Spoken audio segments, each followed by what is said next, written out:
This episode of Sideline Warning is brought to you by Roosport, makers of the original magnetic running pouch. Whether you're biking, running, hiking, or even traveling, the Roosport clips to your waistband with magnets for an easy, convenient way to carry what you need without the bulk of belts or bags. Visit theroosport.com and use the code SIDELINE30, all lowercase, for 30% off their entire product line. Again, that's theroosport.com, promo code SIDELINE30. And now on with the show.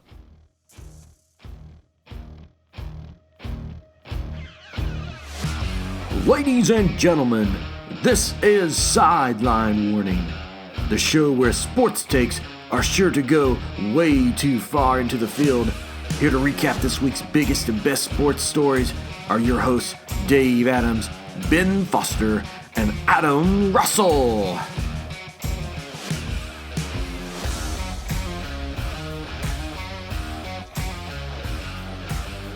And welcome into episode 49 of Sideline Warning, everybody. As always, you've got the one, the only, the golden voice of the Southeast, Dave Adams, coming to you live and in living color from Harvest, Alabama.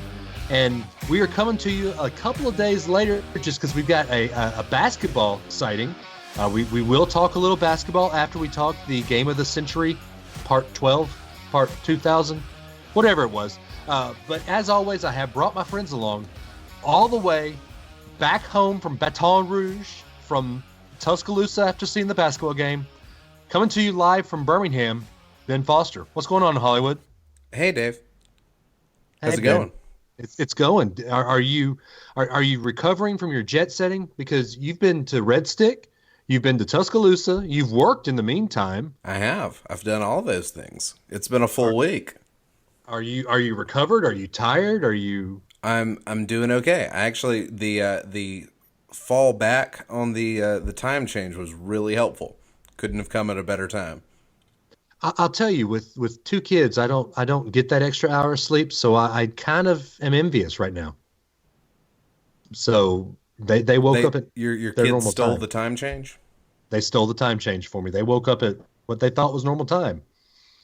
So, hey, we got someone else that we're going to bring in that also deals with two kids, and he probably understands what I'm talking about. He is all the way from Lake County, from Orange County, from the House of Mouse, from Astor, from Bay Hill, from Bithlo, from Belle Isle, from Campbell, from St. Cloud. He is the mayor of Sleepytown, Adam Russell. I think Trash Panda is preferable to Mayor Sleepytown. I got to get past that somehow. So somebody still, please call into the Blitz line with some nickname recommendations, please. Kill this name, Mayor of Sleepytown. I'm doing great. And, you know, in that little list you gave, Dave, Bay Hill and Bithlo, you could not have named two more different areas of town. Really? Between Bay Hill, where there's a golf course where they do PGA Tour events, and Bithlo, which is out in the boons, like out there. So okay. That was actually a very good exercise in the diversity of Central Florida. So thank you. See, I knew what I was doing when I named all the towns. It's not just that they were alphabetically right next to each other. No, of course I not. knew what I was doing. Did you feel that extra hour of sleep, Adam, or were you like me? Your kids are on a schedule and they just woke up. No, if they do wake up, it's not incredibly early, amazingly enough. Not this year. In the past, they've done that. But this year, they gave us a little bit of a reprieve. It was early, but not that early. So. Well, it's funny because your daughter is basically exactly like my daughter, so that we found something they're different about. Yeah, I guess so. In a good way. That I will take that difference. I will not. So let's get right on into it. Game of the Century, Part 2000. What were y'all's takes? Ben, you were at the game, so I don't know if you got to see kind of the integral details that Adam and I got to see. But what was your take? Just let's go wide picture. What do you think happened? Why do you think the game turned out like it did? I spent most of the game, probably the first three quarters, really ticked off because I kept thinking, man, there's so many opportunities to score here, and Alabama doesn't have more points on the board. Alabama hasn't broken 30 points, and there were definitely opportunities. I get it. 29-0 is a trouncing. I think ESPN called it a rout. The Baton Rouge newspaper the next day said no go GEAUX. So it was clear that Alabama asserted themselves, but I just kept thinking about how many opportunities there were to put even more points on the board and make it undeniable how good Alabama is. Well, it was undeniable because the only way LSU was really going to move the ball was to run.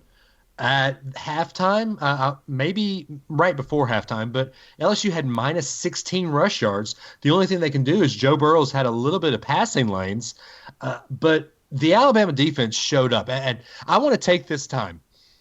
I want to make an announcement here. Is this what I think it is? For the past 10 weeks, I have been calling the Alabama defense the weak link in the team. I am figuratively on my knees right now, begging the Alabama defense for forgiveness. I was wrong. Alabama defense, you are a workhorse. Alabama's offense was incredible in this game, but it was the defense that really showed out. And I think the defense stepped up and basically came to the forefront and said, look, we're just as good, every bit as good as this offense. It was definitely it was Quinnen Williams' day. Well, yes, it was Quentin Williams, but the rest of the defense showed up too. Yeah, the whole defense played well, but it was like the party for Quinnen Williams. Yeah, it did feel to me, that I'm with you, Ben. It felt to me overall a little bit like we just didn't put it away. Like 29-0 is a definitive win. The offense almost got 600 yards on LSU, supposed to be vaunted defense that was the test that we had never faced all season, right?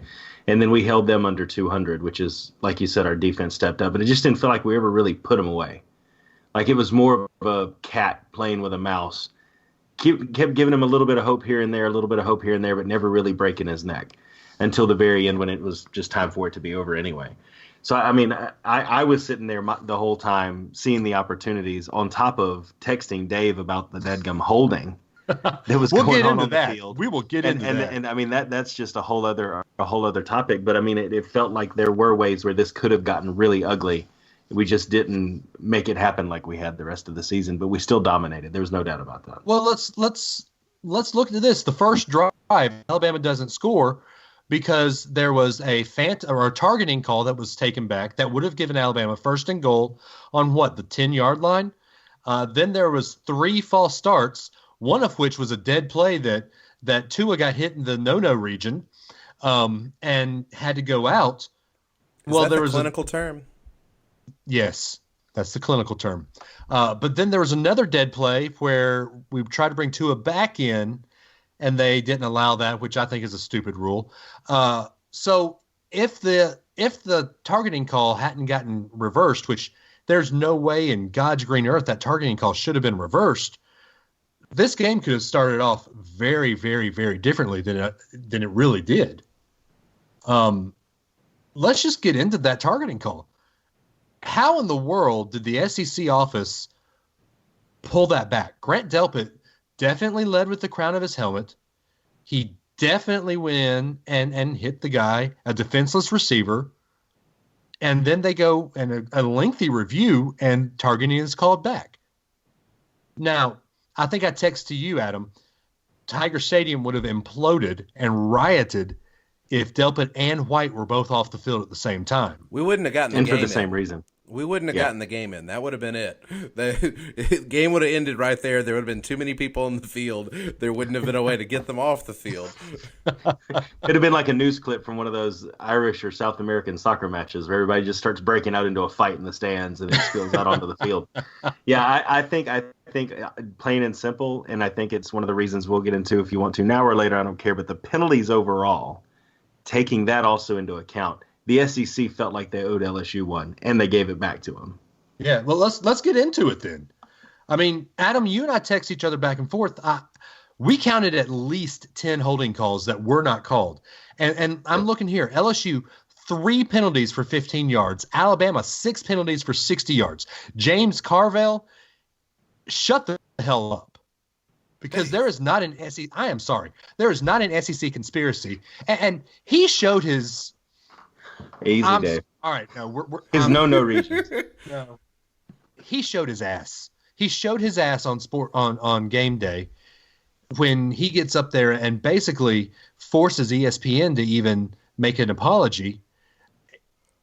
He showed his ass. What will the kids think, Dave? Well, the kids are asleep right now. I'm sorry, but that got me but they'll fired. be up in an hour because of daylight savings time. Please, That's Dave, true. calm down. That got me fired up Saturday morning. I was not happy when I heard that and watched that. And he's a grown man, a supposed respected man in the media.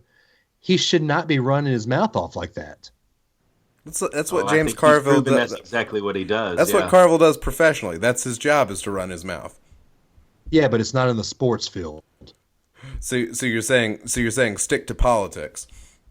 Well, let's put it this way. If you, me, or Adam were to go on a political talk show. Let's just go political talk show. We have strong opinions. But do people respect our strong opinions? Is that what we're known for? Nobody respects our opinions. Well, that's true. That's very true. That's why we have right. Okay. Not even Tim Brando. Not even Brando. You're right. Yeah, you get blocked by Brando. But still,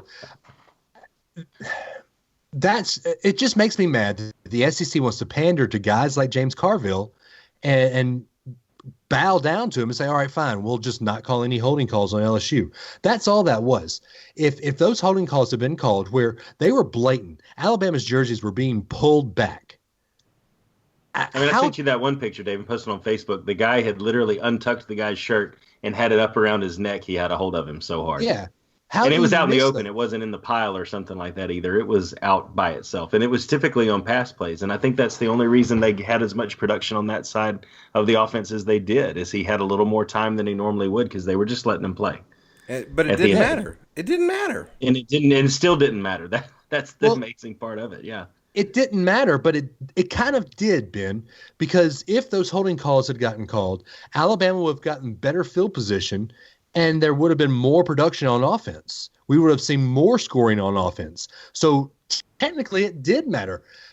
Tua did not get his Heisman moment unless you call that 49-yard run. And if a frog had wings, it wouldn't drag its butt on the ground. But that doesn't mean that like Alabama themselves couldn't have played better. I get it. They're gonna be holding on Alabama because that's what everybody does on Alabama. It was way more blatant this time, but everybody holds. Everybody holds, including Alabama, and everybody holds, especially against Alabama, because you can't beat Alabama unless you do hold. This was a game where LSU was going to get the calls. That's home field advantage. That's a lot of complaining from LSU, but it's also their home field advantage. And why do we not get the home field advantage when we're playing Bryant-Denny the next 3 weeks? Because Alabama's on top. I guarantee you, we will not get those calls. Alabama's on top. Wait, Ben, hang on. I was there in 2000 when we went 3-8 in person. We didn't get any home cooking. No, never. I'll back Dave up on that one. Look, so that's kind of what makes me mad with all this. Alabama, I mean, but that's what Saban calls an external factor. Like Alabama can't control whether or not the refs are going to do something. Saban's always talking about this. They can't control what the other team does. They can't control what the refs do. All they can control is what they do. And Alabama could have executed better. Alabama could have been held just like they were and executed better and had 42 points. They could have scored on more drives. They could have put more points on the board. They could have kicked extra points. They could have had a safety. There was a huge potential to put even more points on the board than 29-0. Yeah, I agree with that. And I'm kind of catching myself here because we basically blew out the number 3 team in the country, now the number 7 team in the country, and we're upset about it, guys. Yeah, I know. That's the Sabanification. Yeah, it is because Adam, you brought up 2000. We would have killed to win 29-0 and wouldn't have cared about the external circumstances. That was I think the trivia question on the game was, what was the last coach to beat Alabama by more than 16 points? Was Nick Saban when he was at LSU. The last time Alabama was shut out completely was in the year 2000. We went 3-8. We lost to Southern Miss. That's how far we've come in 18 years. Is we lost 21-0 in Legion Field to Southern Miss. And now 18 years later, we've got a coach that we can't imagine ever allowing something like that to happen, especially after year two, right? Right. But I think when you look at Tua, I don't know that Heisman moment is that run. I mean, on a bum knee, you outran all the players on what's supposedly DBU, right?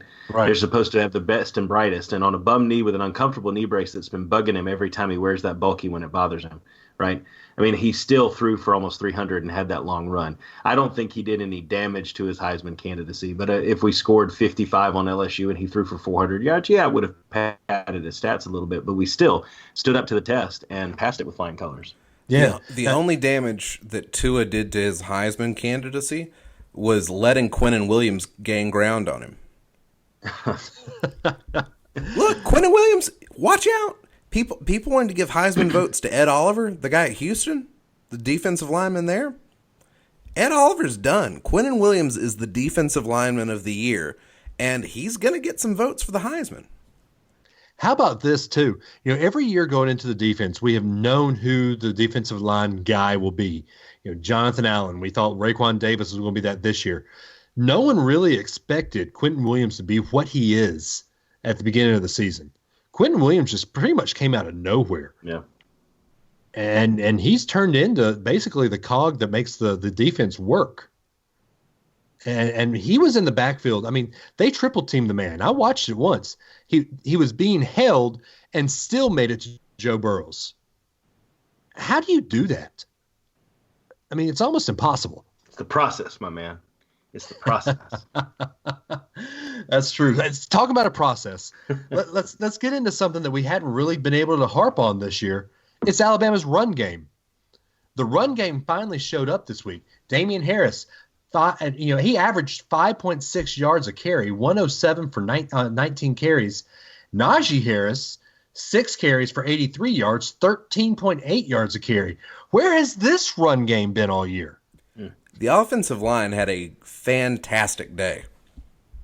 Yeah, they did. They did. You were ready to write Damian Harris off a couple weeks ago, Dave. I was. I would like to apologize to the entire Alabama team. Apparently, this is the Dave Adams apology tour. We're gonna go and address all the different aspects of the team. We'll get to the kicking game eventually, but no, I will never. Not right now. For that. When you miss 2 extra points, you will never be apologized to. But anyway, get back to your point, Ben. Well, I think the offensive line had an outstanding day. We have said in previous podcasts that it looked like the offensive line may be doing so much work to protect the passing game and open things up for Tua that they may actually not be spending enough time working on good run blocking schemes. This time they did both. And this is the first game where we can really be proud that they did both, because the run game was there. It helped open things up for the passing game because it's the first time all year where they needed to do that. And Alabama played their most balanced game on offense.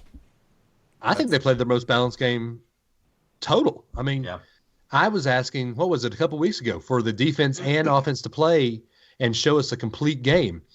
This was as much of a complete game as I could see, with the exception of special teams.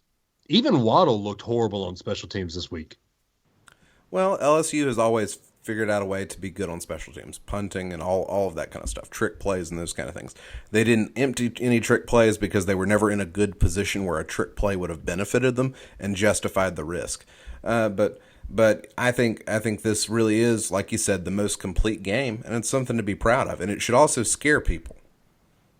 Why should it scare people? It should scare other teams. Well, that's true. I mean, if we can do that to a top 4 team in the country, what do you think we can do to Mississippi State, Auburn, and Citadel? I don't know if you guys saw Game Day, but the highlight of watching Game Day was the Brian Kelly interview. Oh yeah. he does not want to play Alabama again. He didn't explicitly say it, but he did everything short of explicitly say it. No, I'd really prefer if somebody else played Alabama and then maybe we met them in the championship game. He clearly is still having nightmares about a game that happened 6 years ago and is not quite over it. So I thought that was very revealing. Brian Kelly did not answer any of those questions well, and I just hope that somehow Alabama matches up against Notre Dame just to put the fear into Brian Kelly one more time. No, the matchup I want UCF. It won't happen, but I want UCF. Amen, brother. Before we finish the football talk and get into Ben's sport of poison of sport, or whatever it is, basketball. What? Yeah, I was trying something. Pick your poison, whatever. I do want to talk about an article that I sent you guys yesterday on Facebook or wherever it was about a New Jersey reporter by the name of Joe Giglio or whatever, who Giglio. Okay, fine. Like Lou Giglio, got it. Who gets on his radio show and calls Tua overrated and compares him to Tim Tebow. Let me read you his remarks.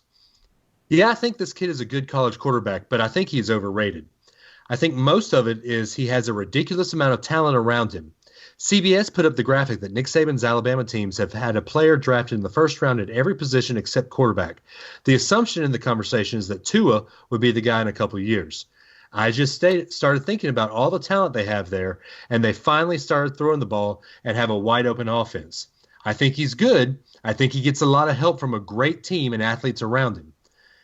When somebody asked what he doesn't like about Tua, he said, I just don't see the arm. I don't see the windup.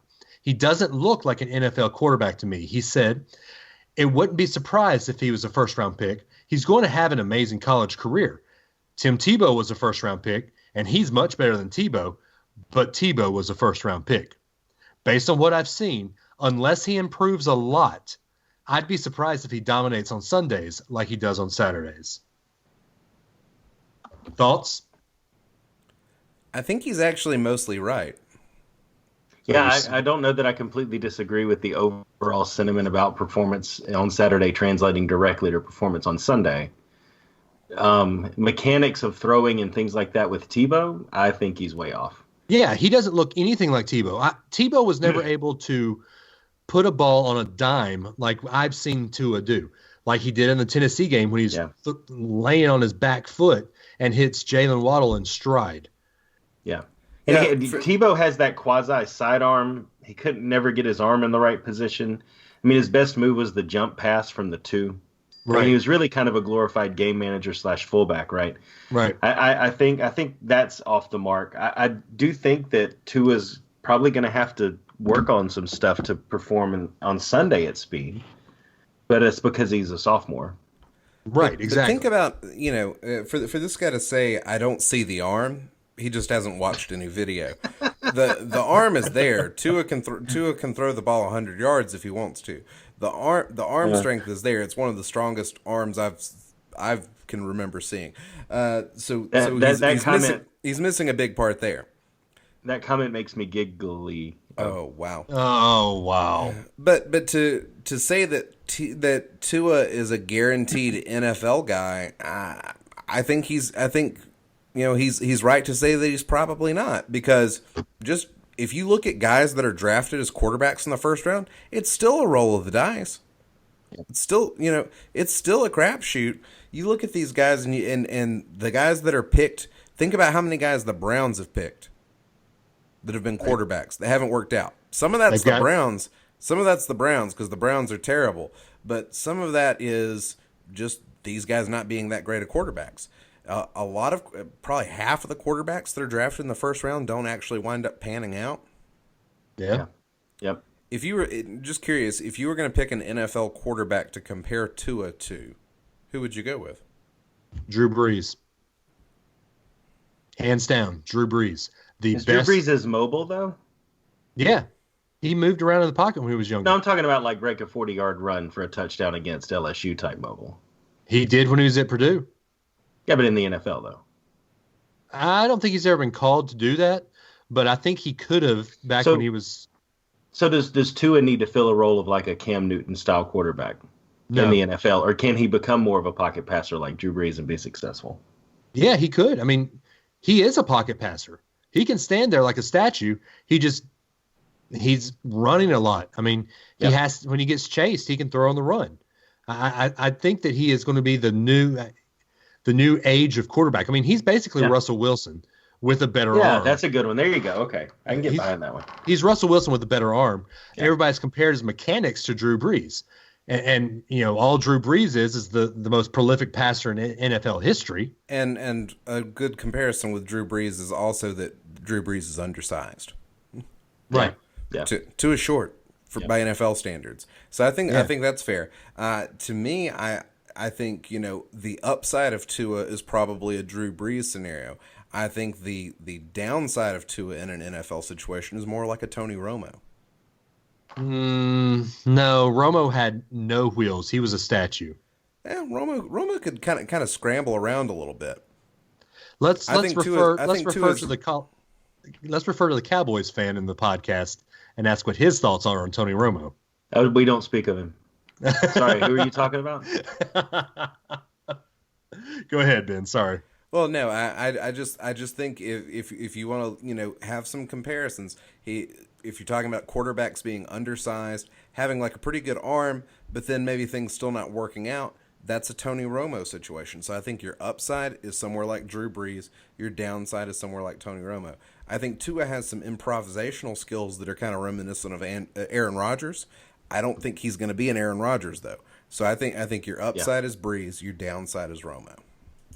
And if he's like Tony Romo, then this guy from New Jersey that wrote this article is going to look pretty correct. So your upside is the best passer to ever play the game of football. Your downside is the worst passer to ever play the game of football. Okay, Ben, got it. That's the spectrum. Okay. Hey, Jerry Jones sure loved the heck out of that guy, though. Well, Jerry Jones loves what's his name as a coach too. So. Yep. Yeah, I feel sorry for Amari Cooper.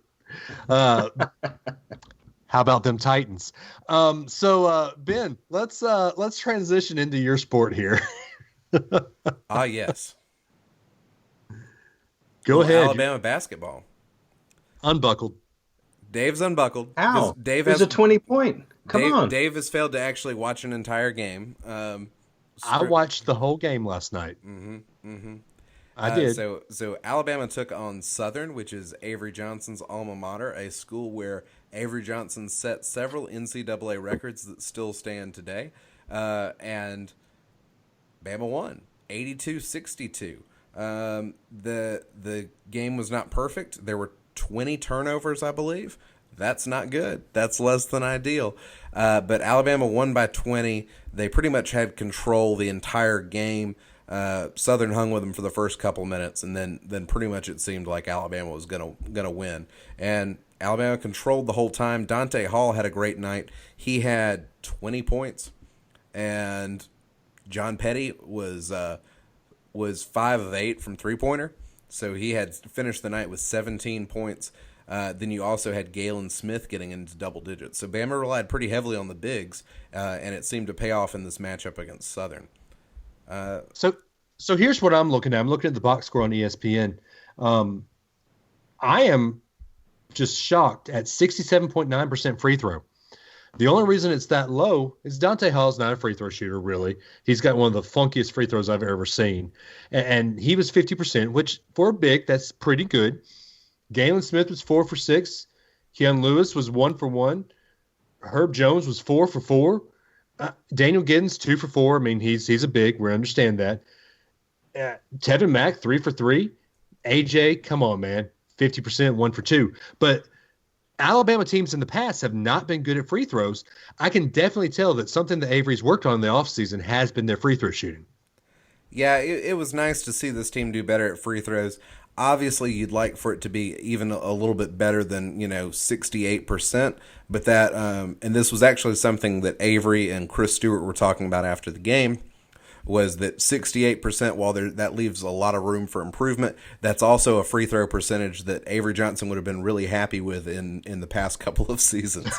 So, in fact, there probably was at least a couple of games in each of the last 2 seasons where if Bama had shot that well from the free throw line, they would have won the game, and failed to do so. So yeah, it is nice to see these guys hitting free throws. There's always room for improvement, but that was a little bit better. Yeah, what was your thoughts on the point guard situation? I know that you you and Nick and I had a little bit of a conversation because we don't really know where the point guard's going. Tevin Mack was supposed to be the guy, and he He's wasn't not. the guy. He was not supposed to be the point guard. Devin Mack is not a point guard. He is. Okay. He's a wing. He's a scoring forward. Well, every time that you've talked about him, you talked about him as the savior of Alabama basketball. That doesn't mean he's a point guard, though. Okay. Well, so Keon Lewis, AJ Jr. I mean, who is the point guard? Kyra Lewis started at point guard. Kyra Lewis, sorry. Started at point guard last night. We'll get you up to speed eventually, Dave.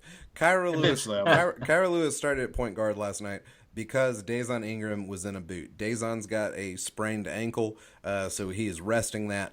I still think that Avery wants to start Dazon at point guard and bring Kyra off the bench. But Kyra had a pretty good night. He had 7 assists and 6 points. He did pretty good, and he's kind of a slithery guy. He is not fast in the way Colin Sexton is fast, but he is fast in a very different way. He's slithery, and he can get around in different places on the court really quickly, and I just really like the way he plays. And he had some really pretty assists last night, getting the ball to other guys and distributing. So where he may not necessarily be as strong of a scorer as somebody like Colin Sexton, he's a really good ball distributor, and that was good to see. That definitely led to some other guys getting big points last night. Well, Dazon's normal position isn't even a point guard. So why are we even happy with Dazon starting at point guard? Because Kyra Lewis is green. He's 17 years old. He's got 3 years of high school under his belt, rather not even 4 years of high school. And so I think it's you're trying to protect Kyra Lewis. Dazon Ingram in previous seasons has kind of started at point guard, but it's 2018, and ultimately the point guard is whoever's got the ball and whoever's bringing the ball up. In the second half, when Alabama had built their lead to about 15, 20 points, you saw Herbert Jones be the guy that was, handling the ball, bringing it across the center court, and starting a lot of plays through Herbert Jones. Herbert's not going to play point guard for 40 minutes, but he can kind of play that point role. He can be a point forward for a few minutes a game and help kind of control a situation. So the question is, who's the point guard? The point guard is whoever's got the ball. But you want to see production out of Dazon Ingram, and I think there's going to be a real challenge from that because Kyra Lewis seems like he's got a little bit more potential at getting to the basket than what Dazon Ingram's showing, even though he's been around for a few years.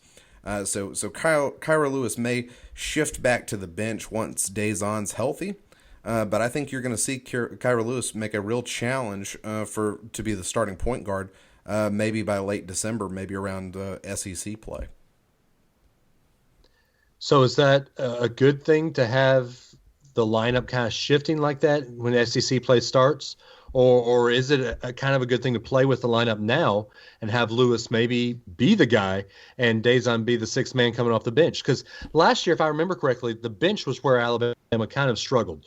The starting lineup was great, but when Sexton comes out, when Petty comes out, we really had nobody to fall back on. We had no sixth man. So could Dazon be that sixth man? Well, I think there's some potential for that. And one thing is Dazon plays pretty good defense. So you could have somebody like him come off the bench and help provide that extra push of defense after the game gets going. I think there's some potential for that.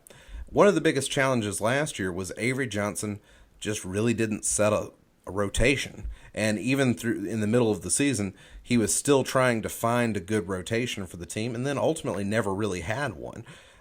This year, there seems to be at least some semblance of a rotation. One of the things I'd point to is in the exhibition game against Montevallo, and then in this game against Southern, you have Alex Reese being the first guy off the bench coming in. He's going to be your sixth or seventh guy in some of these scenarios where he's coming into play, and he's subbing in for whichever big has picked up a foul, whether it's Galen Smith or Dante Hall. And Reese has provided some good sparks with his three-point shooting. So he got 21 minutes in this last game and played really well. He was 2 of 3 from three-point, finished the night with 8 points. So I think getting guys like that to come off the bench and contribute is going to be really key for this team. But the good thing to see is how the points were spread around. Tevin Mack did get up to 10 points. Avery left him in, and he even made this a point of emphasis after the game when a lot of the other guys like Dante Hall, who got to 20 points pretty early in the night, sat the rest of the game. Avery Johnson made an emphasis to leave Tevin Mack in there just because he's got to get up to playing speed to an extent. He hasn't really played in a competitive game in 19 months. When you think about the time he departed, from the time he departed Texas in the middle of their season to sitting out last year to playing now, Tevin Mack hasn't played in a competitive game that wasn't like a practice or a scrimmage in 19 months. That's crazy. So, yeah, we want to see a lot of production out of Tevin Mack. We want to see him be that shooter, that 19-point-a-game guy that he was as a freshman at Texas, and we haven't seen that yet. But right now, picking up 10 points, staying in the game, he got 10 points in 27 minutes. You want to get a little bit more production out of him, and he was 1 of 7 from 3. Obviously, you want to shoot a little bit better than that. But I think just a little bit. But I think he can get there, and there were some flickers of that where you could see him getting the feel. Also, it looked good a couple times where he was driving the lane. So I think once Tevin Mack gets up to speed, and you have guys that can step up where Tevin Mack can score at the same time John Petty's scoring, and then there's an inside presence from Dante Hall and Galen Smith, this team is going to differ from last year's team, because when you played Alabama last year, it was clear you double-teamed Colin Sexton and tried to keep him off the floor. This team's going to be different because there's not going to be that one big chess piece you can take off the board that solves everything, because there's other guys that can step up and fill those scoring roles. Yeah, that's true. Before we wrap up here in basketball talk, Ben, what's next for Alabama basketball? Well, what's next is Alabama's going to have a game to take on Appalachian State. So that is in Tuscaloosa on Sunday the 11th. And it's actually a tune-up. It's part of the Charleston Classic, the tournament that Alabama's playing in the 15th, 16th, and 18th of November. Just like a lot of these tournaments, the opening round is kind of like a game against a gimme opponent. You hope it's a gimme opponent. Appalachian State looked really good in their opener yesterday. They shot really well from 3. And while Alabama is a good defensive team, where they've struggled in the past under Avery Johnson is defending the 3. So if Appalachian State gets hot, they might be able to make this game interesting. So I think it's going to be pretty fun to watch. Cool. Dave, there's one more thing I want to point out to you. I think Okay. this is critical when we're talking basketball, to point out that Alabama's record is just as good as Duke's. They have the same number of wins. Also, Alabama's record is better than Kentucky's. Okay, Ben. He's right. If you look at the win-loss records, it's Alabama and Duke, and then really everybody else. Okay. Alabama's record is better than Kentucky. Who did Duke play? Duke played Kentucky. Okay. Who did Alabama play? Alabama played Southern. But I think Okay. you're getting bogged down in the details, and it's way too early in the season to get bogged down in the details. The takeaway I want you to have is Alabama and Duke have the same number of wins, and Alabama has a better record than Kentucky. You can take that to the water cooler and tell all your friends. I will. Okay. Whatever. In all seriousness, Duke absolutely shellacked Kentucky and wiped the floor with them. Duke's star freshmen, their 3 5-star guys, had 83 points on the night, and Kentucky had 84 points on the night. So three guys almost single-handedly outscored Kentucky, and then Duke won by like 30 points. Duke looked like Alabama football. That's what I'm saying. Yeah. This kid, isn't he? And his name's Zion Williams or something like that. Zion Williams. So yeah. So Steve Kerr had a quote the other day, said a kid like LeBron James is only supposed to come once in a lifetime. He compared Zion Williams to LeBron James already. If that's not telling, I don't know what is. I mean, the kid looked like he was probably the best basketball player we've seen in a long time. A LeBron James comparison is appropriate, especially when you think about body type, because these are guys that if they weren't playing basketball would be highly valued as tight ends. Yeah, definitely. Or fullbacks or something. You look at the shoulders on Zion Williamson, and then you look at LeBron James. They have a very similar build right around the shoulders, and so yeah, body type wise, they're very similar. Game wise, maybe a little different. But yeah, that's a huge compliment to Zion Williamson. They're going to look at him like a if Alabama has Tua Tagovailoa and Jerry Jeudy and Quinnen Williams, these guys at Duke might be the impressive big three that take Duke all the way. Yeah. So, we might be looking at a Duke undefeated season. As a Carolina basketball fan, it hurts to say that. Or it might just be Kentucky's not as good as we thought they were going to be. Well, I'm hoping that Kentucky's just not as good as we thought they were going to be, just because that means Alabama could have even more of a shot. But that it's basketball season, and I'm unbuckled. So, hey, like I said last week, though, something else you can be unbuckled with is our wonderful sponsors, Roosport. Adam, tell them about it. Yeah, Roosport is something that is as good as you think it's going to be. Unlike Kentucky basketball. There you go. There's your premium segue, Dave. So, yeah, we say it every week. Can't praise it enough. It's a product that's helped a lot of us. I think all three of us in certain situations. Two of us training for runs. Ben with his festivals. And I think, Ben, we got to get you to a race, man. I don't know about that. Would you do a Disney race with us? I don't know. Do I have to be faster than a Disney character? We can get down to a 5K with you. We could do a 5K. Get down to a 5K. I mean, that's now I'm a little insulted. Yes, come run with us. We'll lower our standards for you, Ben Foster. But we don't lower our standards with a product like Roosport when we train, though, boys.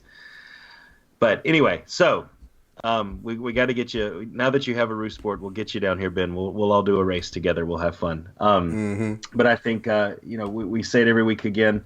Great product, helps us, holds a lot more than you think it would. It secures to your waistband with magnets. Everything that you need when you go out and about for running, traveling, hiking, any of that type of stuff. It holds everything that you need for that at reasonable prices. And if you head out there right now, the entire product line on their website at theroosport.com, it has a code for us that they've been nice enough to give our listeners. It's Sideline 30. That's Sideline, all lowercase letters, and then the number 30. So if you head out to their website, theroosport.com, and use that code, you can get 30% off of any of their products. They've got some power packs out there to charge your phone. They've got the Roosport pouches, and they've got the Roo Lounger, which I still don't have a video and picture of, Dave. Hey, I still don't have like a tutorial. Okay, I'm taking it down to the game this weekend. I'm going to the Alabama-Mississippi State game, and I will set it up, and I'll even try to get my daughter Ellie to do it. It's that easy. Yeah, perfect. So I will get a video of Ellie setting it up, because she'll love to run around like that. Oh yeah. But it's a great product. You can have it waiting for you there at the end of the race. You put it in your little clear plastic bag, and just listen to the music, blow it up. Run around, let the air catch it, blow it up, lay there. It's a great product. Everything Roosport has is a great product. It helps me train. Adam, have you gotten started training yet? I've started some of the smaller stuff. Yeah. Okay. Just making sure, because I'm good, man. Okay, because this week we're supposed to do mile 4. Run 4 miles without stopping. Oh, longer than one of those little 5Ks that we might get to do. Longer than one of those little 5Ks. But tell you what, go over there, like Adam said, www.theroosport.com. Use the promo code Sideline30, get you 30% off your entire order. Check them out. We love them. We can't thank them enough for sponsoring our show, and I know that y'all will love the product line like we do. Something else that we love it when our fans call in.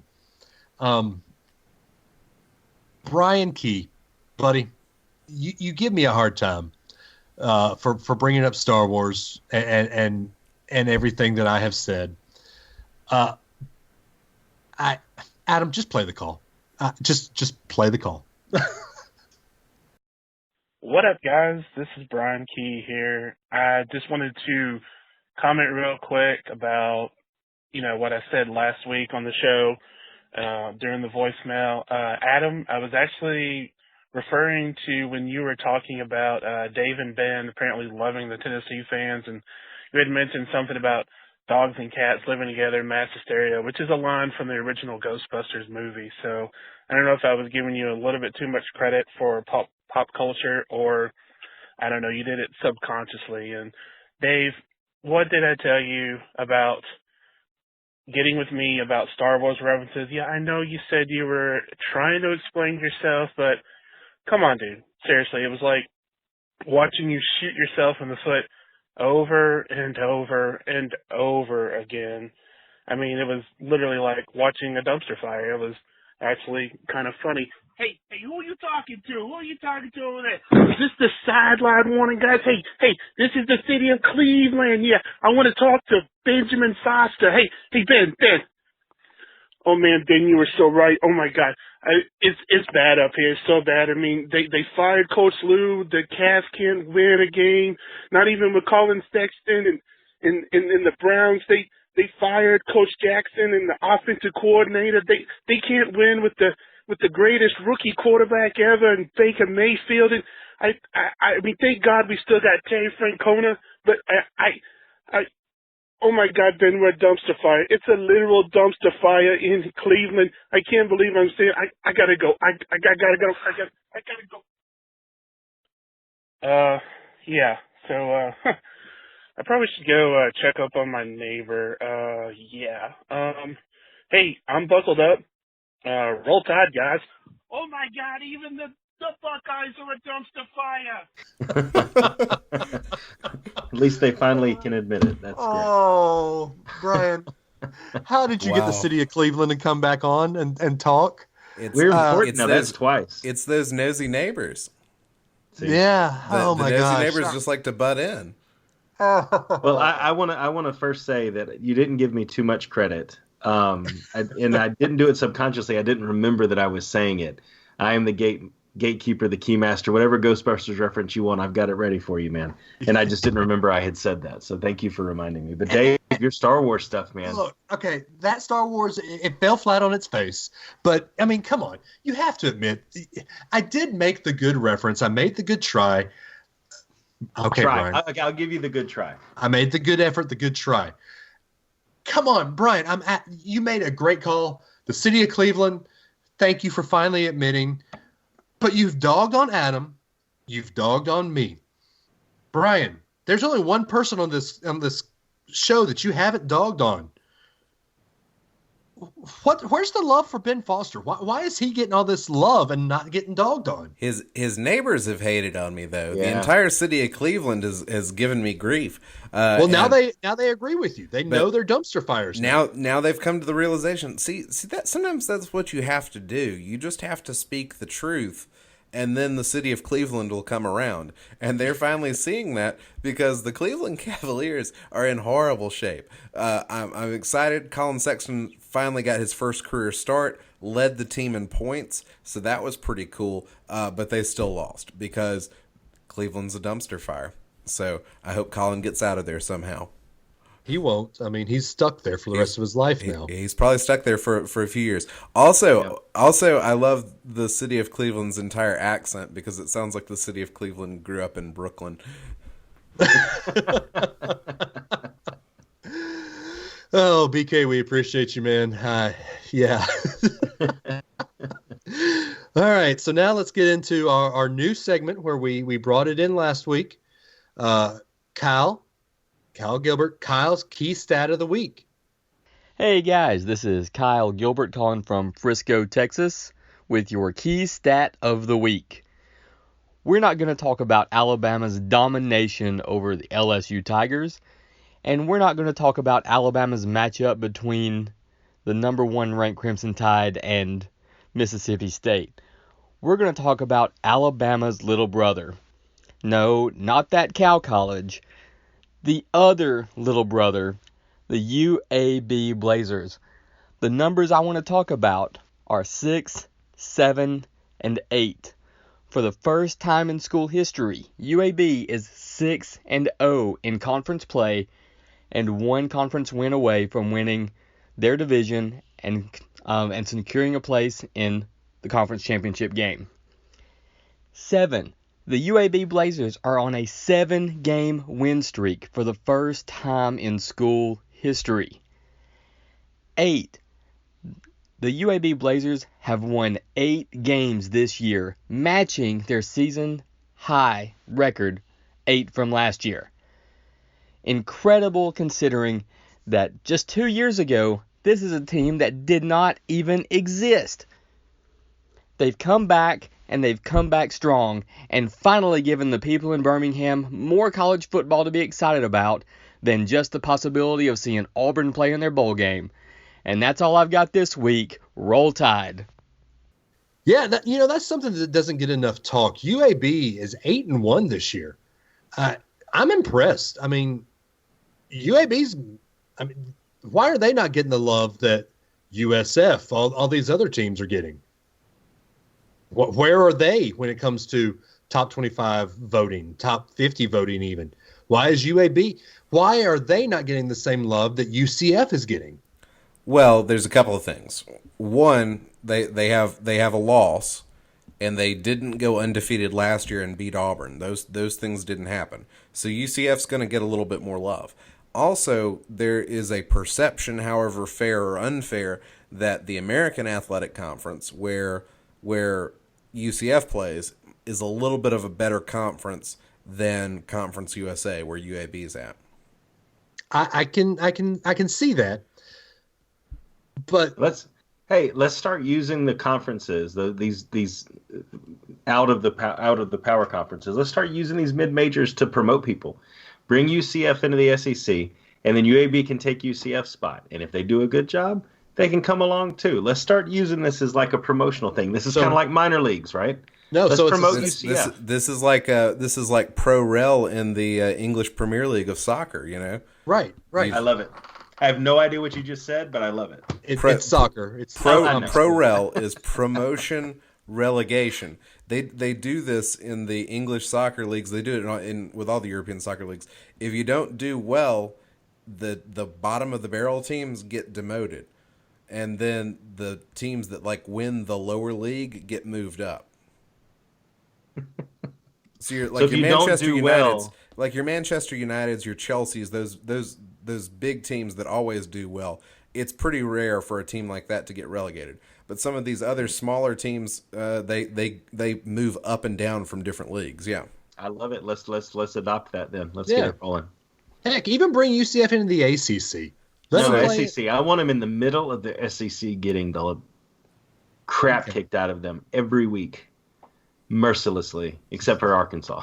Yeah, we almost lost to Temple. We had to go to the fourth quarter in Temple. Props we to deserve. UAB. Oh yeah, right. Props to UAB though. They hung more points on Charlotte than Tennessee did.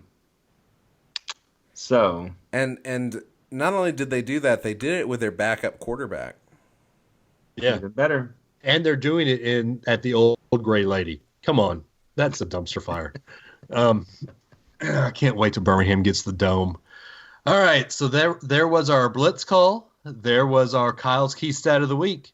As we do every week, Ben, is it poll time and picks time? It is time for polls and picks.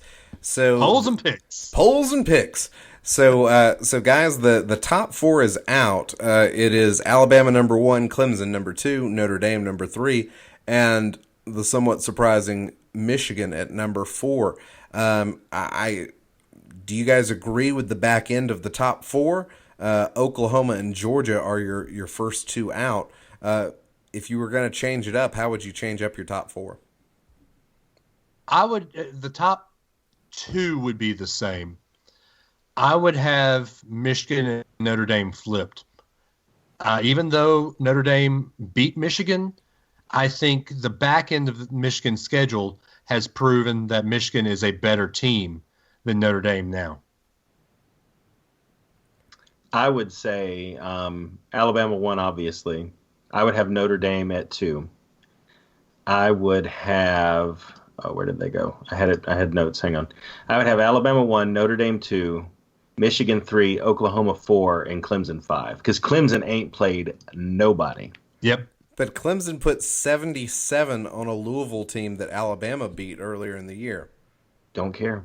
I get it. That's Louisville's my pick. 2-7. I can set whoever I dadgum well please, and they're number 5 because they honestly have not. If you look back at their schedule, they honestly have played nobody who is still put up a fight and even ranked. Yeah. So Clemson will have their test this week with Boston College. Clemson is. Well, what are you talking about? I know. Did you really just say that? I couldn't say that with a straight face. David Adams. Wow. Clemson. What's your name again? Clemson is by far more talented than Notre Dame. Notre Dame ain't played anybody. All they beat is Michigan. Okay. They're If Michigan's up there, then Notre Dame should be then. I mean, why is Michigan up there? It's like an Escher diagram. It's just like, oh, they played each other, therefore they're both good. That doesn't make sense. I think my top 4 would be Alabama number 1, Clemson number 2, Notre Dame, sure, why not at 3? And then I actually think I would have to put Georgia or Oklahoma in there at 4. I would say put Georgia in at 4, so then when Alabama beats them, Oklahoma comes in. It's very hard for me to think that Michigan should be in the top 4 when they've already lost to Notre Dame. That was essentially a playoff game to get into the playoff, the same way Georgia-Alabama is going to be a playoff game to get into the playoff. So yeah, I would say Michigan, you shouldn't be in the top 4. It should be Oklahoma or Georgia. I think, I actually think Oklahoma's pretty good. They've only had that one loss to Texas that was just kind of fluky, where they didn't have their best. And, since then they've made some changes on defense and made some improvements. So I actually think Oklahoma needs a little bit more credit. Well, Go ahead, Adam. Go ahead. No, okay. Well, let's not count out West Virginia and Oklahoma still have to play each other. Yeah. And West Virginia deserves some props. Most of this with Alabama, Georgia, Oklahoma, West Virginia, I think a lot of this is going to sort itself out. I think Oklahoma is underrepresented. I think LSU is way overrepresented in this. You look at Ohio State losing one game, and again, you have to look at who it was to, but LSU, a 2-loss team at number 7 when Ohio State dropped down to out of the top 10 when they lost. And they haven't made it back up past 10 yet in this ranking. I don't see how a 2-loss team can be a couple of crazy games away from being back in it. Well, that just doesn't. They're only going to get passed by teams as they continue to win. So I think they need to be out. Let's look at LSU's schedule. LSU only lost to Alabama and Florida. Ohio State lost to Purdue. Yeah, but once you're a 2-loss team and you've got 1-loss team surrounding you, resume at a 2-loss almost goes out the window as far as I'm concerned with the playoff, unless it's a crazy season. I honestly think if there was ever a season that UCF had a case that they should be up there with Michigan, Ohio State, Oklahoma, and whoever else has to play up there in the top 10, I think that enough madness could happen where they could make a case. But Kentucky and LSU, I don't think should even be ahead of like a UCF at this point. With 2 losses, you're just out of it. It's almost like a double elimination tournament at that point. Yeah, in my mind. Well, so. and I don't think there's any way for LSU or Kentucky to get into the top 4 unless everybody else loses out. Yeah, that's the only way. All right, those are the polls. Now let's get to the picks. There's a Thursday night game with Wake Forest with a losing record taking on number 14 NC State. Could Thursday in the ACC shake things up for NC State? Don't turn your back on the Wolfpack. You might wind up in a body bag. Wolfpack's back causing mass destruction. Adam, please pick. Please pick. I also picked the Wolfpack, but I also picked the Wolfpack, but with much less gusto. Yes, I will go with the Wolfpack as well. Louisville, who's atrocious. Bobby Petrino, how are you still there? Taking on number 13, Syracuse. Syracuse is 13. Can we talk about that? Can we talk about teams being where they don't need to be ranked? Syracuse is number 13. Could they keep moving up? Could they make a play at the top 10? Why not? Orange win this one. Yeah, Syracuse is going to handle this one pretty well. And again, if Bobby Petrino has a job a week after this, it will still continue to amaze. I will take the orange as well. Number 23, Fresno State. They're in the top 25 now. They're taking on Boise State, who are 7-2. This game is in Boise. Who do you like on this Friday night game? I'm going with the Smurf turf. I'm going Boise. Yeah, I actually agree. Fresno's only a 2.5-point favorite, and I think with it being a Friday night game, madness usually ensues on these off-weekend games, so I'm going to pick Boise State. I don't have a weather report. I want to know how cold it's going to be. Can I have like an option on the weather? If it's No. if it's above freezing, Fresno State's going to win. If it's below freezing, Boise State's going to win. That's the pick. That's the pick. Mark it down. TCU 4-5 on the season, not living up to expectations. They're playing an 11 a.m. game against number 9 West Virginia. Surely you guys are going with the Mountaineers, right? Yeah, take me home country road. Yep, West Virginia. Absolutely. I'll take West Virginia as well. Number 10, Ohio State taking on number 18, Michigan State. This is a top 20 matchup, and it's kicking off at 11 a.m. And it's at Michigan State? Yes, it's at Michigan State. The last time that game was played at Michigan State, in that the year that Michigan State upset Ohio State. It won't happen again, though. Ohio State wins this. They're only a 3.5-point favorite, Dave. Are you sure? Yep, Ohio State. Okay. Can I have an option on if Michigan State does their walk and Ohio State stays on the field? No. Who wins? Okay. Because this one, the weather's 35, Ben. I don't know that the kickoff temperature is 35. I don't know if that factors in for you. But 35 in Michigan is different than 35 in Idaho. That's true. The temperature for the Boise State game is supposed to be 50, by the way. That's a high of 50, though. Is that the high? Yeah. Okay. Well, sorry, AccuWeather. Low of 28. I'll take. Well, it's a night game. Yeah, I'll still take Fresno State. I'll take Fresno State. Okay. All right. Okay. All right. Cool. But back to Lansing. Back to the picks. I'm actually going to pick Michigan State on this one. Go Sparty. Good. Adam, I've got Spartan Spirit as well. I will take Michigan State at home. Wisconsin, not living up to expectations, taking on number 20 Penn State, not living up to expectations. Both teams are 6-3. Both teams are kicking off at 11. What's going to happen? We are Penn State. Wins the game. Yeah, I haven't had faith in Wisconsin all year, so Penn State. Yeah, I guess Penn State just because it's at home. Let's see. How about Navy, 2-7 on the year, taking on the undefeated reigning national champs, number 12, the UCF Knights. Is it at UCF? Yes, it is. UCF needs a fourth quarter field goal to win and still claims national championship status. UCF wins and claims since they beat a branch of the armed forces that they have conquered the entire country now and are now forming a government. UCF. Knights versus midshipmen. There could be a coup to be king of the castle. I'm gonna take Central Florida. I'm gonna take Central Florida to remain undefeated and keep their streak alive. Number 4, Michigan, potentially a playoff team, taking on Rutgers. At Rutgers. We have an inversion. We have an inversion of records. Michigan is 8-1. Rutgers is 1-8. Who's going to win this? Do we even have to? Yes, you Michigan? must pick. Yeah, I feel like there needs to be like an auto pick for games like this where we don't even have to talk about it.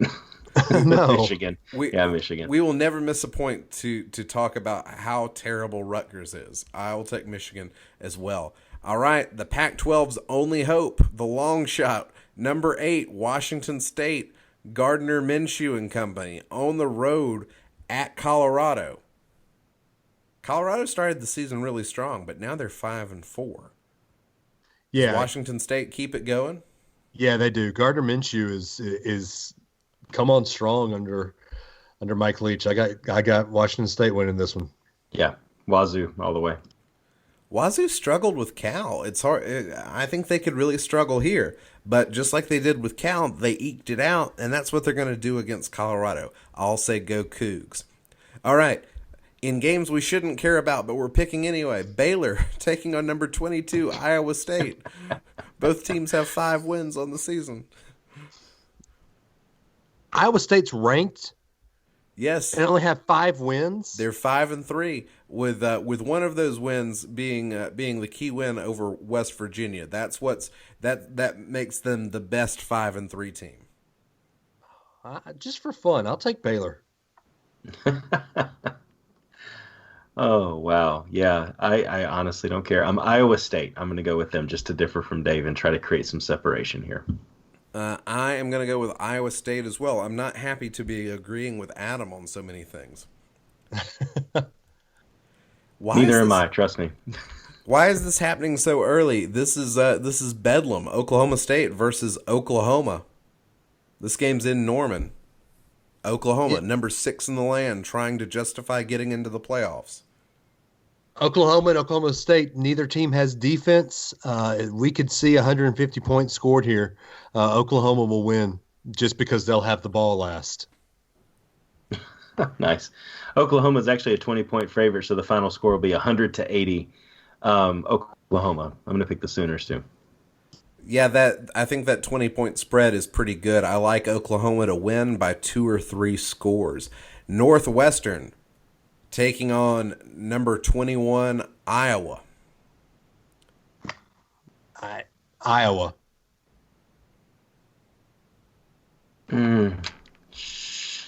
Yeah. Northwestern's pulled off a couple of pretty big wins this year that I didn't expect them to. I'm going to go with Northwestern on this one. I think this will actually determine who wins the B1G West. So holy cow. That's wow. That's wow. I'm not looking at the standings at the moment, but I think either team, I think the winner has the shot to play for the championship. I'm gonna pick Iowa. It seems like an Iowa year where they do pretty good. So I'll take the Hawkeyes there.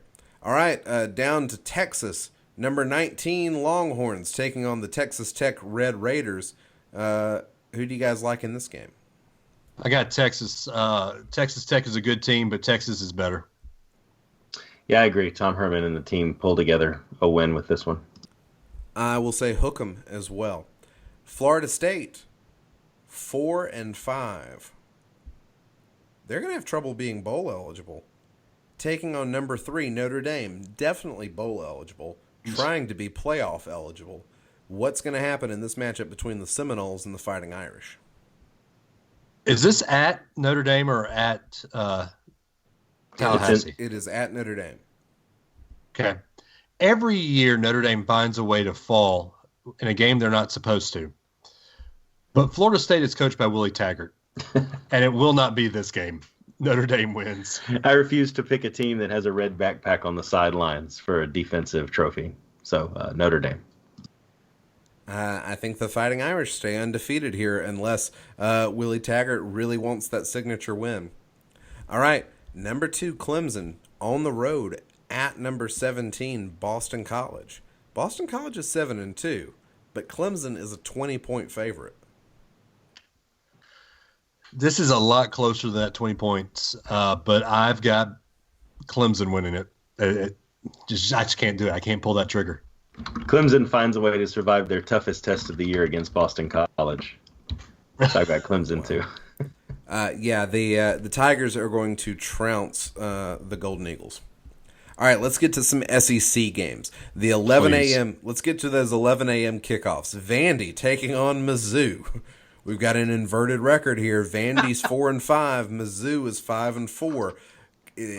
Could Vandy win so both teams wind up being 5-5? I don't care. Mizzou. Let's pick some SEC games. Yes, please. Vandy versus Mizzou. What the heck, man? Yeah, I'll pick Missouri in this one too. Does this game not excite you guys? No. I'm going to pick Mizzou. Let's keep moving. Another 11 a.m. kickoff. South Carolina versus number 15 Florida. Florida may actually be your best team with 3 losses. Do they look that good when they take on South Carolina? We have no idea. Going to get his revenge. We have no idea who the quarterback is for either of these teams. I'm going to take Florida just because Florida has better athletes. Yeah, I'm going to go with Florida too, but I think this one could swing on a key play late in the game. But I'll pick Florida. Yeah, I'll go with the Gators as well.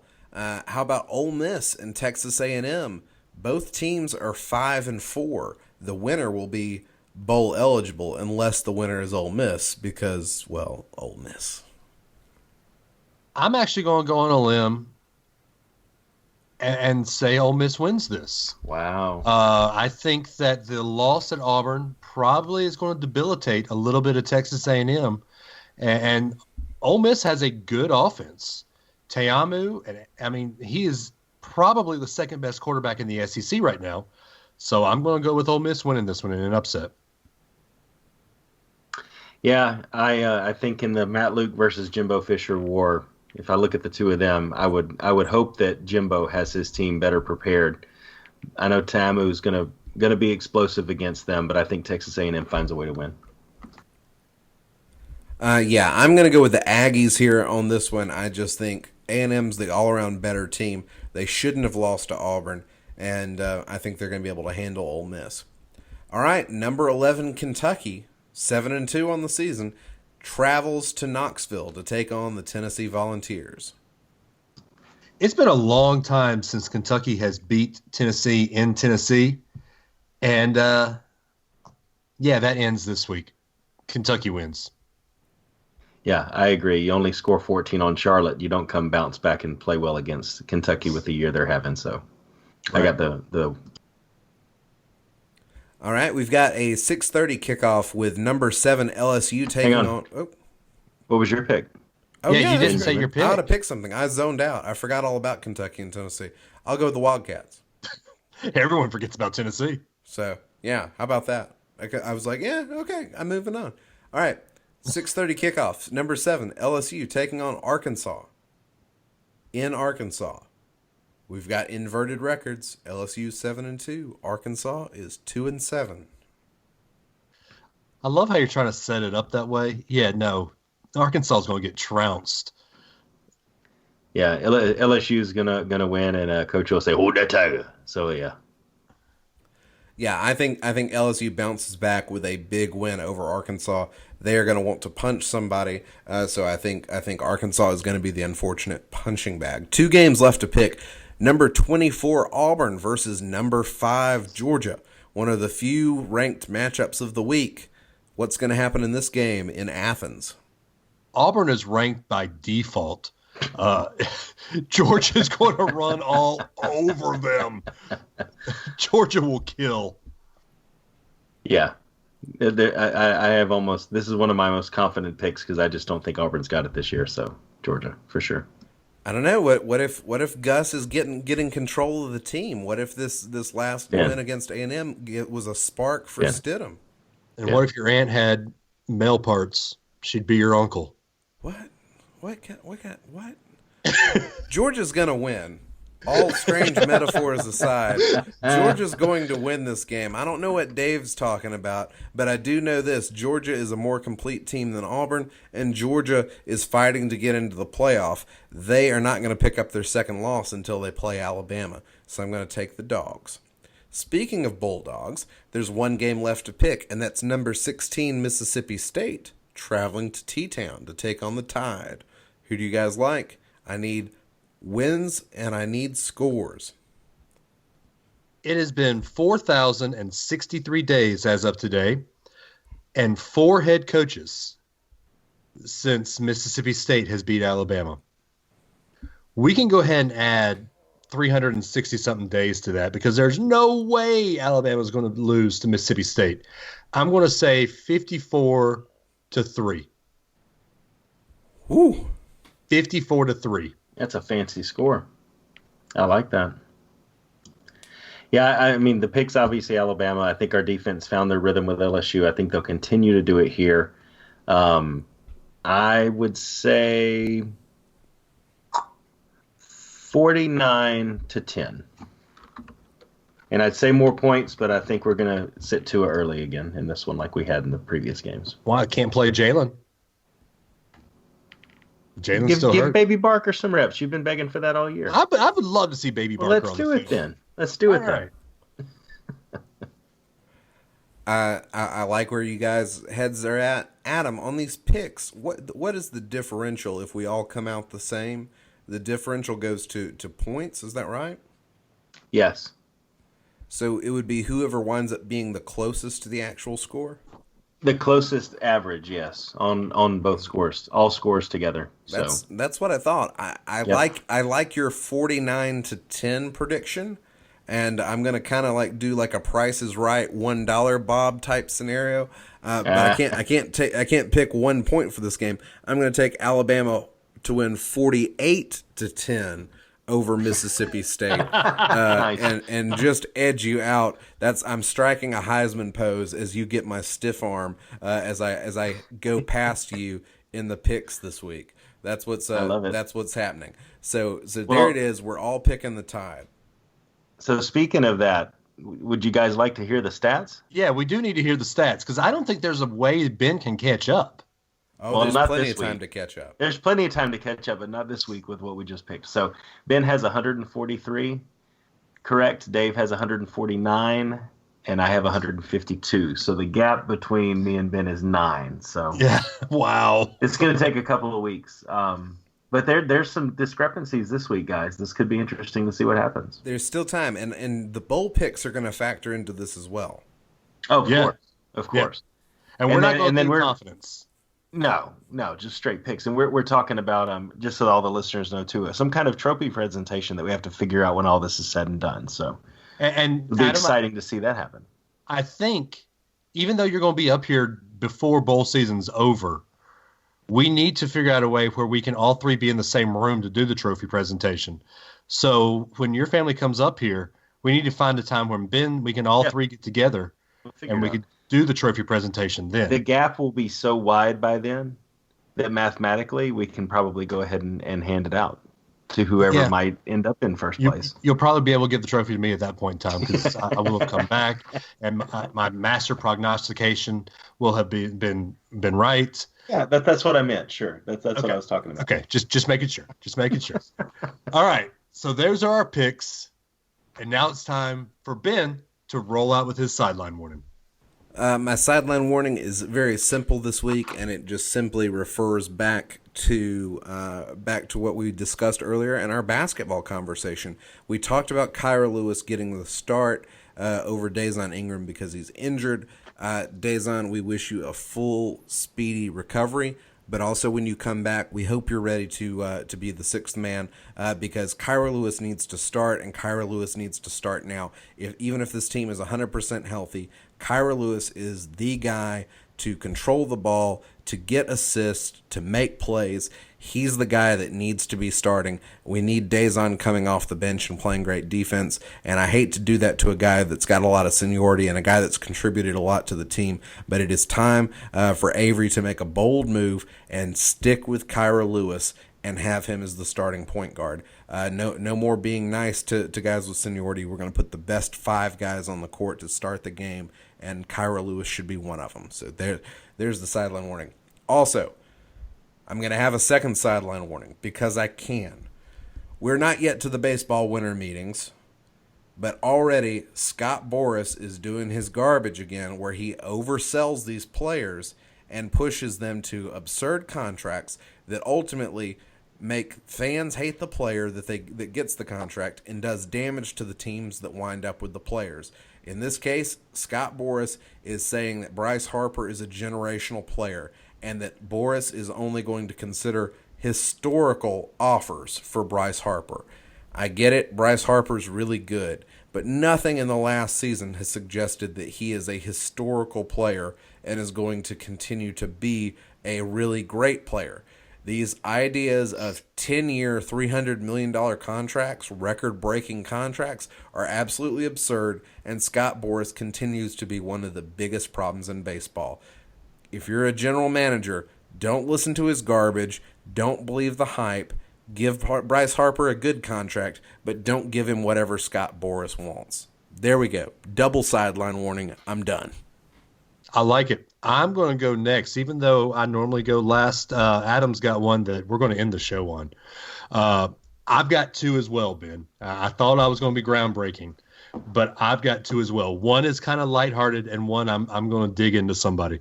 But my lighthearted one, Paul Feinbaum had a former big-eared coach at Auburn on his show a couple days ago, and he asked Tommy Tuberville how what he thinks of this Alabama team and what they're doing. The direct quote from Tommy Tuberville is, Alabama has just taken the fun out of it. It's not even fun to watch anymore because, you know they're going to win. You just don't know by how much. Adam, Ben, are y'all having fun watching this Alabama team? Tons of fun. Okay. Did y'all have fun when you saw big-eared satellite for a head leaving Bryant-Denny Stadium holding up 6 fingers? Oh, Tommy Tuberville, yeah. Yeah. Mm. No. I think Tubby's getting his just desserts. Hey, Tubby, shut up and take it like a man and watch when Alabama is miles better than anything you could have ever wanted to do at Auburn. My sideline warning goes to you, Tuberville. Sit down, shut up, and watch what Big Brother does to Little Brother in 2 weeks. Now, I'm going to sound a little hypocritical by next sideline warning, and I apologize. But this is the sideline warning where Dave espouses his love for Tommy Tuberville. No, it's a little bit different. It's not that hypocritical? No, it came out yesterday after some players talking with the media. Somebody put a microphone in front of Alabama's junior tight end, Irv Smith Jr. And to be fair, Irv Smith has been a huge part of this Alabama offense this year. We're finally using a tight end, and Irv Smith has been the recipient of a lot of those passes. Well, somebody asked Irv Smith about this battle for the rest of college football and Mississippi State and what he thought about the LSU team. The direct quote from Irv Smith: "They said we hadn't played anybody and that our offense and defense were very suspect. We wanted to go out there and show everybody what we are capable of doing. It's pretty stamped. Offensively and defensively, I feel like nobody can stop us in the country." Irv Smith, last year, Nick Saban referred to something called rat poison. And I believe that you're going into business right now because you're selling this daggum rat poison. Irv Smith, shut the hell up. When people start talking like that, when players start talking like that in the media, that is when Alabama loses. That's bulletin board material there, Irv Smith. You have just told Mississippi State, Auburn, and Georgia, I'm not even going to say Citadel, but you've just told Mississippi State, Auburn, and Georgia that no one in the world can beat this Alabama team. Thank you, Irv. You have just become that bulletin board material. I'll say it again. Shut the hell up. And there's my sideline warning. Adam, it's on you now. I'm afraid to talk now. I told Irv to shut up. Got it. Okay. Now I'm gonna take a little bit of a different tack. You've done this before, Dave, and I feel the need to do it now. Partly just because we finished up a highly contentious midterm election. I'm glad all of the political ads are off. But also because, between all of the words that get flung back and forth and all of the differences that we harp on and the hate and just general feeling you get back and forth and that type of thing, then you turn around and see the news that an Alabama fan died after he was beaten up in a bar after the LSU game. And you have to assume it had something to do with fandom. It had something to do with LSU versus Alabama, football, sports, or whatever led to it. It still should never happen. And I want to take a second after, as divided as everyone feels the country is, the fact that sports can lead to divisions that cause that type of violence to break out. I want to remind everybody of something. And I'm reading a book right now called Everybody Always by Bob Goff. And it's just a general overview and kind of high-level run-through of things you need to do in your life to be love and become love for other people. And one of the things that it says in there is that the night before Jesus died, his prayer for us was that we would be one. He knew what it was like to be one with his Father, and he said he wanted that for us. It was a prayer for unity, not sameness. He knew the gospel wasn't a bunch of rules to obey. It was a person to follow and be one with. He wanted us to live into the beautiful, unique creations God made us to be. Simply put, we can be one without being just like each other. And I want to remind everybody today, whether you're Democrat, Republican, Alabama, LSU, you don't follow any politics, you don't follow any sports. we are all called to be one outside of whatever divisions that we create as humans in our own world. And I would hope that we could all look past all of those divisions and just be love for each other and not let things like sports or politics divide us to the point that we get violent and hateful with each other. And I'll close on that. Well said. Yeah, absolutely. I want to also, on that same point, Adam, I posted this morning. Psalm 146:3. Put your trust in princes. All right. Put not your trust in princes, but in the Son of Man, in whom put you. Wait, I'm totally misreading this. Put not your trust in princes, in a Son of Man, in whom there is no salvation. And I put this statement: my hope is not in a president, a governor, a senator, a congressman, or any elected official. My hope is in the Lord and Creator of life. And if you can't see a difference in the way I think, the way you think, and see past that, but still see the person inside of that, there's something wrong with you. I'll say it, and I'm sorry, that's probably wrong. But if you can't see past some differences to see who the person truly is, then there is something wrong. Yep. Yeah, I know a way for people to fix that too, Dave, and it's get on your knees and pray. Even if you don't believe in that, though, even if that's not something that your heart is open to, just be love. Yep. Be love, speak love. And to say it even better, because people say this is where Christians fail the most. Christ didn't come to save the haughty and the non-sinner. Christ came to save the sinner. That's right. Yep. Love the sinner, hate the sin. That's all we can say. And I think all three of us will get off our soapbox on that. Yep. Adam, thank you for bringing that point up. That was very well said and very well spoken, man. Thank you. Yeah, absolutely. On that, if you want to call into the show and tell Ben how bad of a job he's doing, because he's the one that hasn't been harped on recently. What? Adam, how do they do that? Oh, you want me to say it? Yeah, I said, Adam, how do they do that? Sorry, 931-44 Blitz. I'm still waiting for somebody to save me from my horrible nickname and call in CJ, BK, Kyle. I don't care who. My own father. I'll take a phone call from anybody at this point with any nickname ideas. Please, 931-44 Blitz. Spell out Blitz on the keypad on your phone. 931-44 Blitz. Please, before the Auburn game. That's my challenge to our listeners. A new nickname before the Auburn game. You don't like the mayor of Sleepytown or the president of the Jalen Hurts fan club? No, I don't like either one of those. Okay, fine. Because yours is a compliment. Yours is a compliment. The golden voice of the Southeast. Ben's is a compliment. Hollywood Ben Foster. Mine is, you said some dumb stuff about Jalen and you fell asleep during one of the podcasts. No, I need something that speaks to who I am outside of the mistakes that I make. And I'll get off my soapbox. Oh, wow. All right. If you want to get a hold of us on Twitter, we're at SW The Show. I'm at DAdams419. Ben is at The Ben Foster. The mayor of Sleepytown is at Run Tide Run. Somebody please say something nice about Adam. Find us on Instagram. We're at SW The Show. And hey, while we're at it, Ben, you had a great idea. There are there are 4 weeks left where we're going to see College Game Day. And I bet we're going to see Alabama in a couple of these. If you can get on College Game Day or any nationally publicized public TV show. But mainly Game Day. Mainly Game Day. With a sign talking about sideline warning. Do something sideline warning with Adam, Dave, and Ben, or something where we know it's... Or you can put our warning triangle, the caution yellow triangle, and the word sideline warning.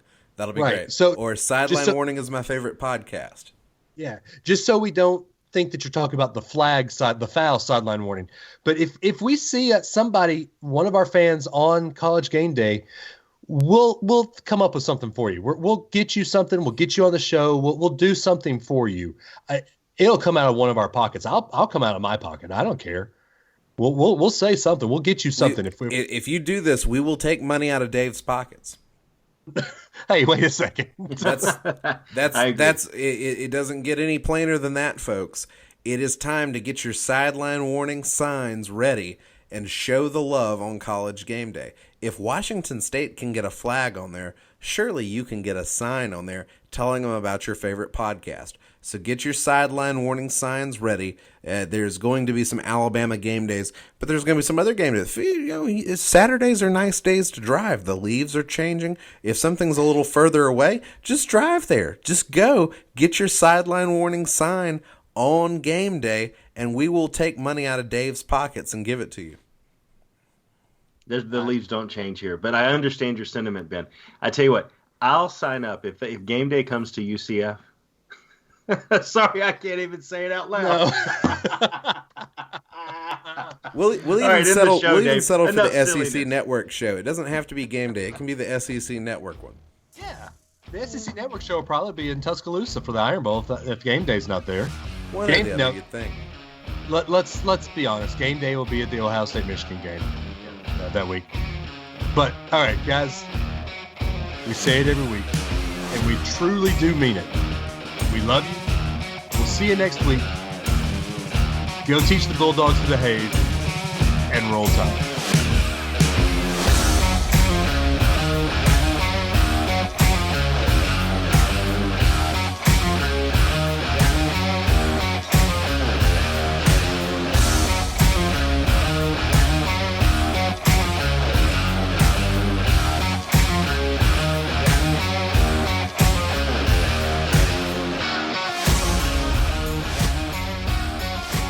Adam, I know a way you can pay for it. If you can get a sign on College game day, we will take money out of Dave's pants. Wait, you're going to get in my pants? We will take money out of your pants. I'm actually good, thank you.